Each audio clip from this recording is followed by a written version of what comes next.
pauwi mo na to. Ano ba to si Chiki? Aga-aga sa cellphone. Wait Ano lang. ba, Chiki? Ano, mamamalengke ako ah. Ikaw muna magbantay dito.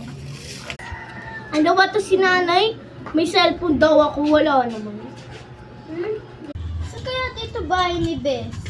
Siguro yun na yan yung mama niya. Makapunta nga sa palengke. Tita, asan po si Chiki? Pumunta ka lang sa bahay, baka nandun. Sige po. Si Bes ba yan? Hoy, Bes! Bes! Ikaw pala yan. Dito pala bahay niyo? Oo, Bes. Kakalipat lang namin dito. Di ba ang laki? Oo nga, no? At ang ganda. Tara, tulungan na kita magwalis. Wag na. Natapos naman yan ni inay. Sige na. Ano pang kailangan mong gawin? Wala. May project pa tayo, Bes. Ay, oo nga. Sige, tara na. Gawin na natin. Ayoko muna eh. Matagal naman yung pasahan nun. Matagal pa naman yung pasahan nun. Bala ka. Kung ako sa'yo, tapos ko na yung project. Uy, magkano yung salamin mo? Thank you ah. Binili ko lang to.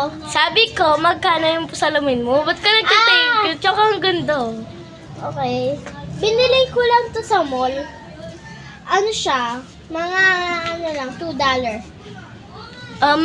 Hoy, may bibilin ka ba? Bakit? O sige na, unahin mo muna yung bibilhin mo. Sige. Sige na, balik ka na lang dito. Bye-bye. Sige na nga, makaupo na nga. Kaya bahay ni Bes? Uy na!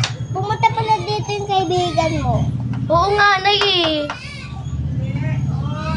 Sabi niya po, kamusta daw ako? Sabi ko, okay lang. Ah, okay. Tinanong mo ba kung saan siya nakatira? Hindi po, Nay eh. Nakalimutan ko. Sige na, Nay, ano muna ako maliligo.